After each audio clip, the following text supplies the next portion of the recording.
A Whidbey Island summer home was nearly pushed into the Sound after a massive landslide. It happened last night at Brighton Beach. That's on the southeast side of the island in Clinton. No one was hurt, but this is the third time since December the bluff gave way. Tonight for us, KOMO 4's Steve McCarran is live with more on the scare that has left this small beach community on edge. Steve. It really has, Michelle. This dark blue house that's behind me here is that home that was destroyed overnight. There's now a large tree that pierced through the top floor and is now sticking out over the shoreline. This home was surrounded by a couple feet of mud earlier this week, and there's now a gaping hole in the bluff above there. You can see how massive this slide is. 4 homes have now been destroyed in this area in recent months, and some neighbors wonder if their homes will be next.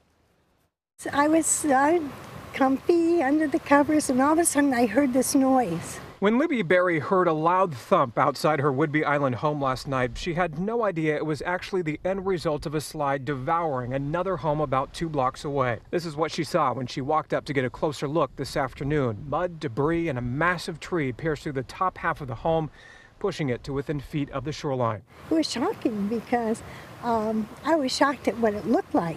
This is the 4th home that's been destroyed in the Brighton Beach neighborhood since the hillside first gave way back in December. Within the last couple of weeks, the ground started moving again. The slide hit a 3rd home, and neighbors knew it was only a matter of time before it took out a 4th. Because we feel sorry for our neighbors that are getting in, and I'm sure they won't be able to build back, because the bank's just so unstable back there. Phil Hebner and others who live here on a permanent basis question what it will take to stop the slides.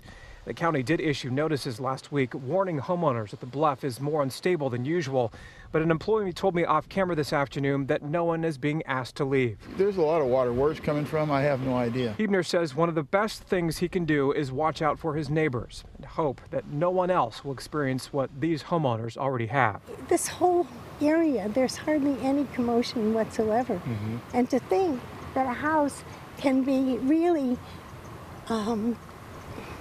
just calm and peaceful one minute and looking like that the next is unreal. Now, on top of the home that was destroyed overnight, the fire department tells us that 2 other structures were destroyed as well. We're told by a neighbor that this was apparently a shed that was heavily damaged with all of that mud that came down overnight. Now, most of the homes that are in this area are summer homes, so they're not typically occupied during the winter months. Notices have already been posted to the homes that have been destroyed in this area, warning people that they are simply too dangerous to be inside. Live in Clinton tonight, Steve McCarran, KOMO 4 News. All right, Steve, thanks very much. Glad no one was hurt there. Well, despite the destruction left behind there, investigators say no one has been hurt or killed because of any of the slides that began in December.